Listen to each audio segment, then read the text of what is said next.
first virtual book fair India. Today, Leandro Murciego joins us with the presentation Poetry and Musically, Part 2, activity of Julio Grenaud. You can start. Muchas gracias, muy buenas. Bueno, básicamente primero agradecer a la Feria Virtual del Libro de la India, a nuestro querido Julio, que hoy no nos acompaña, pero está siempre con nosotros, al colectivo Alas por el Mundo, y básicamente a todos los que de alguna manera van acompañando esta aventura de pensar el proceso creativo. Mi nombre es Leandro Murciego, como ya lo dijeron.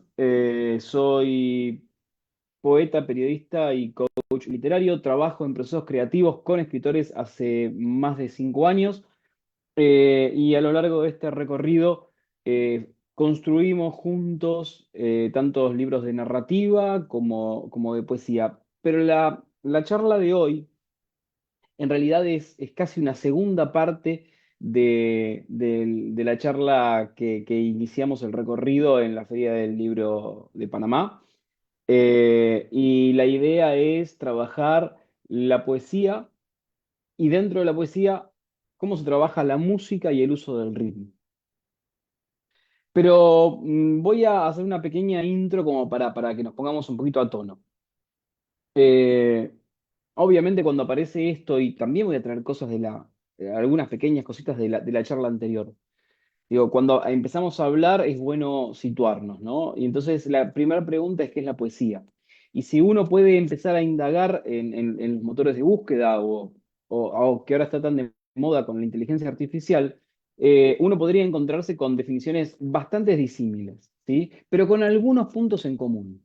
Y me interesaría ir como a alguna definición de estas que van de la mano de algunas cuestiones comunes. Como por ejemplo que la poesía es un género literario que evoca una conciencia imaginativa, concentrada, acotada, sintetizada de la experiencia, o una respuesta emocional específica a través de un lenguaje, y acá vamos, un lenguaje elegido, organizado, por su significado, sonido y ritmo. Y acá aparece, de alguna manera, empieza a aparecer el bosquejo de lo que queremos tratar. Si, si San Google no se equivoca y la inteligencia artificial no nos engaña, digo, empieza a aparecer la familiaridad o la familiarización con el sonido y el ritmo. Yo creo que estaría bueno poder entender que obviamente el recorrido de la poesía es larguísimo en la historia del hombre, que el primer registro que existe de poesía está fechado entre el 2500 y 2000 años antes de Cristo y que tiene que ver y hace referencia puntualmente a la epopeya de Gilgamesh, ¿sí? Gilgamesh o el poema de Gilgamesh fue una narración acadia en versos que cuentan las peripecias del rey Gilgamesh y que en realidad desde aquel momento hasta hoy mucho cambió en la poesía, pero básicamente hay algunos registros que se siguen manteniendo y hay algunas cuestiones que se siguen manteniendo. Entonces yo me animaría a decir que aparece siempre la música dando vuelta.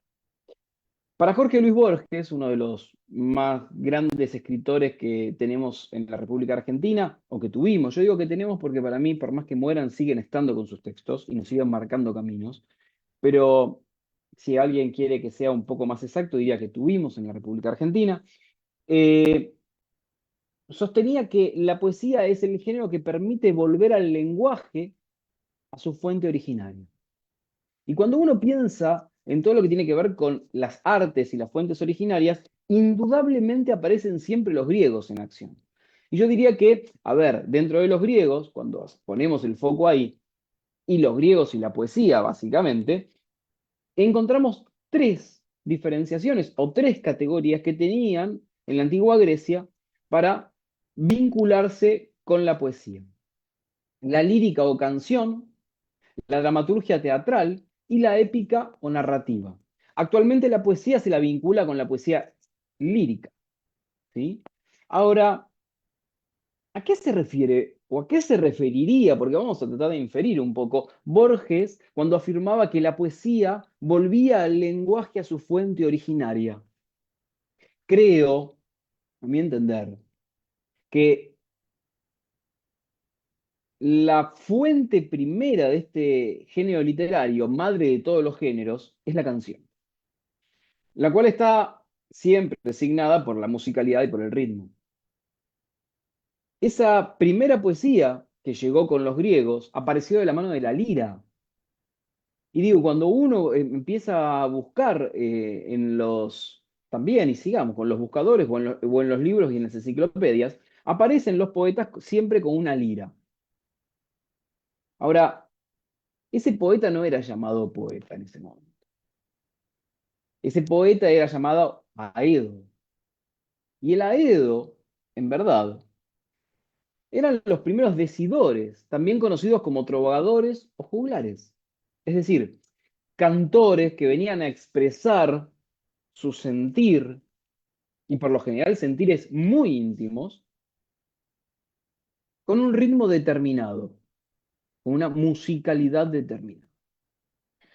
Entonces digo, aparece la idea de ritmo, musicalidad, y si uno va siguiendo estas cuestiones, también empieza el pulso y el compás. ¿Sí? Entonces digo,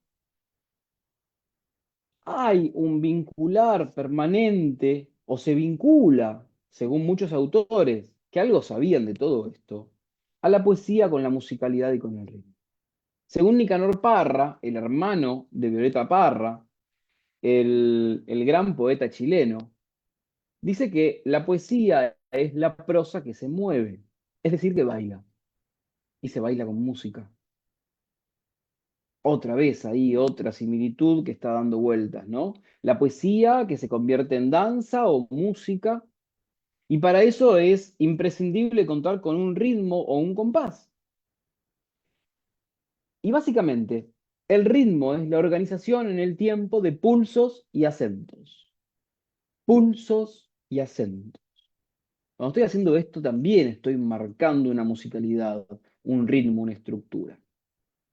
Quiero decir, los acentos no son extraños en la literatura, no nos son extraños a los escritores. La acentuación es donde nosotros ponemos, ¿sí? Elegimos el golpe para marcar el ritmo, no nos es extraño.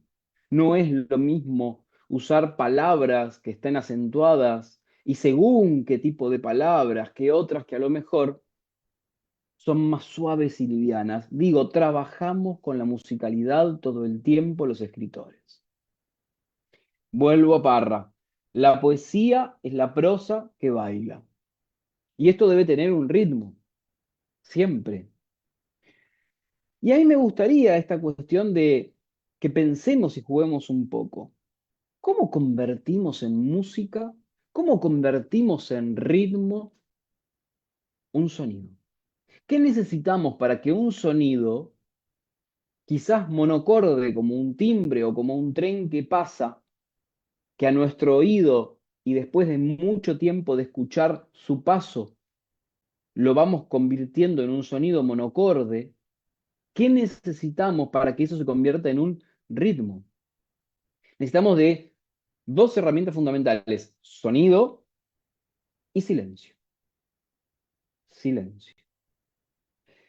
El silencio es aquel que va a cortar el sonido lineal, como puede ser el de un timbre de una casa, para convertirlo o compatirlo, o trazarlo, cortarlo con un silencio. Y si nosotros ese silencio lo vamos intercalando, vamos a lograr una estructura sonora que va a tener un ritmo determinado. En la vida todo tiene ritmo. La respiración, la manera en que hablamos, las palmas. Cuando uno termina un espectáculo y aplaude, hay un ritmo determinado. El caminar lleva un ritmo. El corazón tiene un ritmo. La vida tiene ritmo y para que exista el ritmo necesitamos el sonido y el silencio. ¿Y dónde está el silencio en el poema? En el poema el silencio es casi uno de de los actores más importantes, aunque parezca mentira. Sin silencio no hay inicio de poema. Sin silencio no hay final de poema. Pero ¿están solamente en el inicio y en el final? No. El silencio en la poesía se traduce en comas, puntos y comas, puntos, dos puntos, puntos suspensivos, en el salto versal, en el encabalgamiento,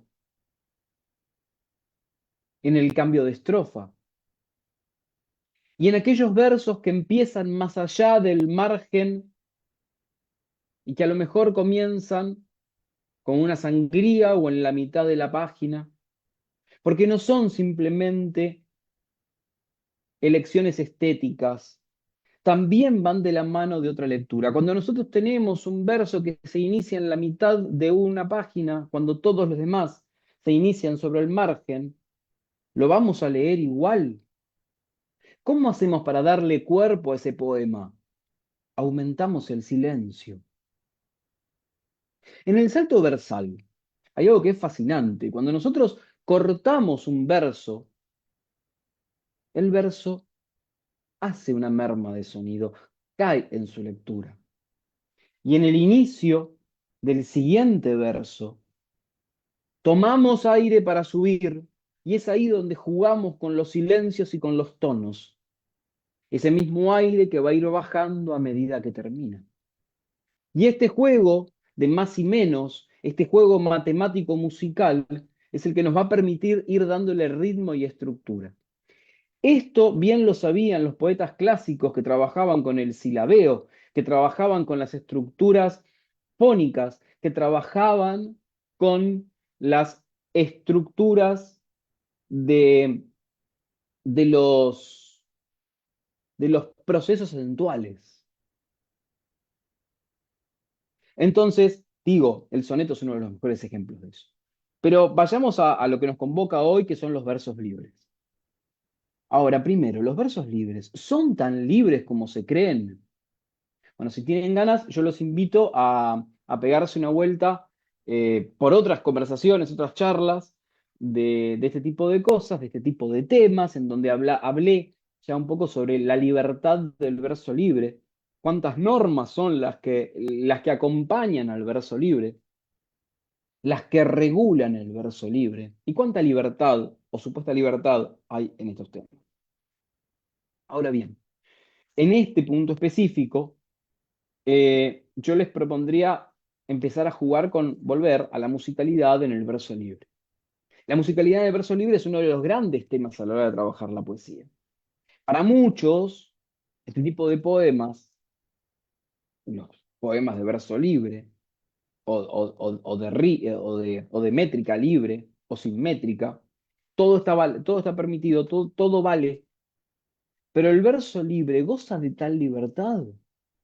Existen normas que hacen que estos versos o esta manera de escribir la poesía sea más funcional, sea más efectiva, sea más estética. Sí, muchas. Y quizás ahí está el gran foco que nosotros podemos hacer.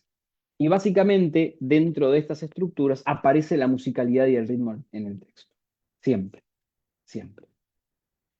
A la hora de hacer versos libres conviene tener en claro dos normas que son fundamentales y que yo por lo general con todos los autores que recién comienzan o que están en un proceso de los primeros libros, suelo trabajar bastante, ¿no? Que tienen que ver con esto de dos normas muy simples, cortas y concretas. Los versos largos demoran al poema, le ponen un freno, lo aquietan. Un poco porque van en la contraposición del salto versal que yo hablaba antes, ¿no? Que en el inicio uno toma un impulso para poder hablar, y sobre el final uno va cayendo. Entonces, como todo eso se hace en un verso más largo, se va logrando una voz un poco monocorde hasta llegar al final del verso. Final del verso. Ahora, cuando tenemos los versos cortos, obviamente se van convirtiendo los versos en pequeñas puñaladas. ¿Sí? en mucho más velocidad. Y esas velocidades le van dando el ritmo al poema. Cuantos más frases cortas utilice, más rápido va a ser el texto. Ahora, entre los recursos que maneja el verso libre se encuentra el denominado esticomitia. Y la esticomitia es un fenómeno métrico que consiste en la correspondencia exacta entre las frases y los versos de una estrofa, de forma que cada verso sea una frase. Dicho esto, cada idea es un verso.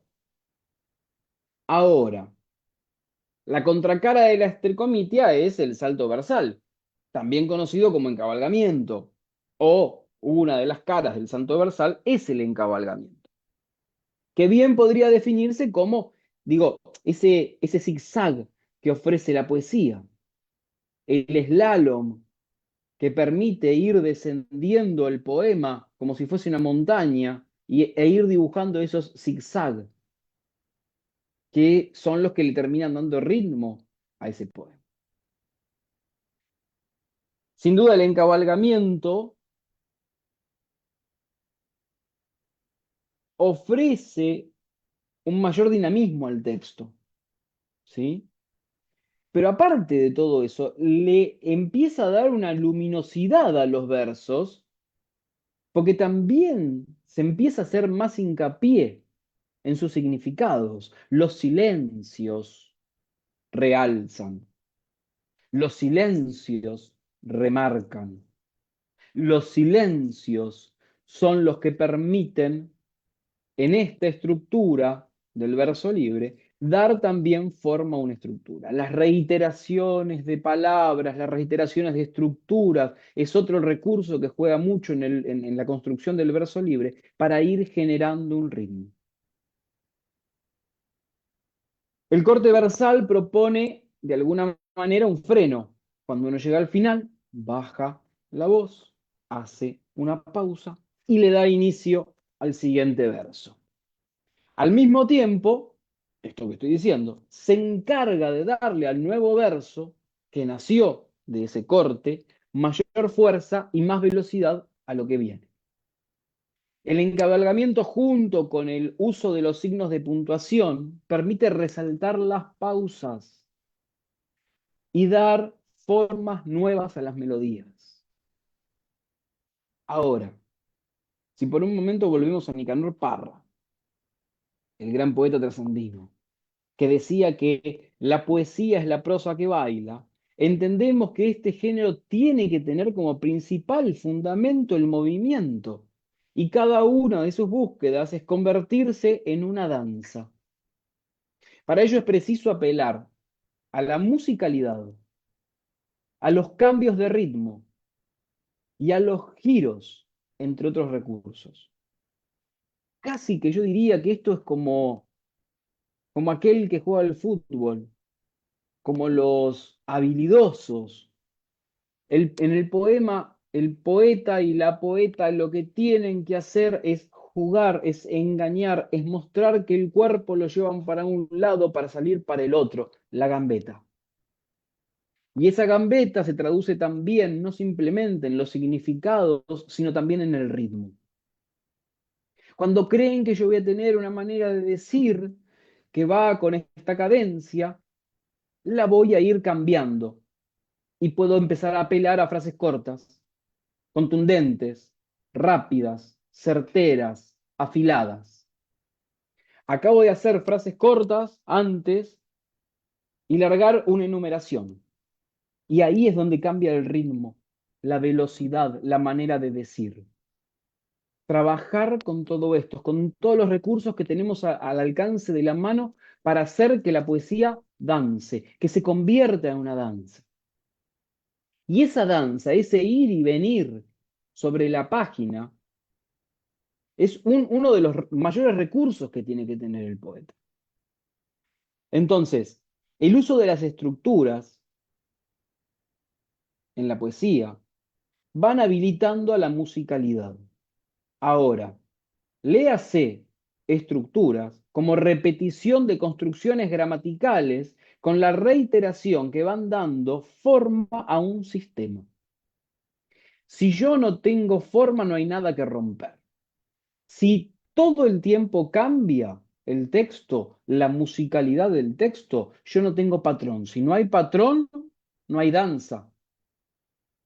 La danza se sostiene sobre un patrón. La poesía se sostiene sobre un patrón. Patrón, sistema que se repite.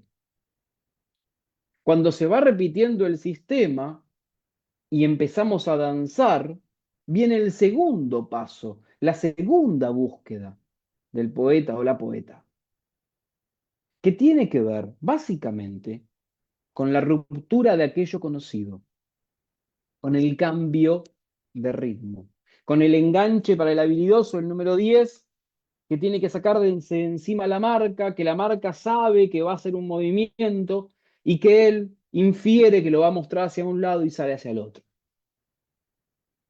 El poeta juega de número 10. Es un poco el juego, es un poco la danza, es un poco la propuesta. Entonces, vuelvo. La repetición de las construcciones gramaticales que van dando forma a un sistema. El escritor puede servirse del empleo de patrones acentuales.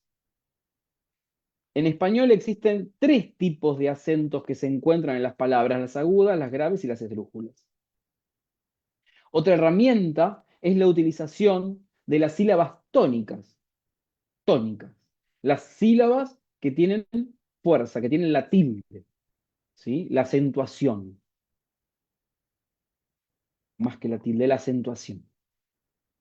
Entonces, la sílaba que se pronuncia con mayor intensidad son las denominadas tónicas, y las sílabas que se pronuncian con menor intensidad son las átonas. Los patrones o grupos fónicos son las palabras que permiten hacer un discurso más expresivo y estético, y que se permite jugar con los sonidos de la lengua. Entonces, ahí también hay que trabajar, ahí también hay que enfocar, igual que en la utilización de los ritmos, y volvemos, de las pausas y los silencios. Los silencios. Los silencios son actores fundamentales en nuestros textos. A no ser que nosotros querramos transmitir el ahogo, nuestros textos tienen que apelar al silencio. Y cuando digo el ahogo, es porque a lo mejor quiero llevar a un lugar al lector o al texto en que convulsione tanto, o enerve tanto, o genere tanta alteración, que necesito tener muchas palabras juntas para generar este ahogo.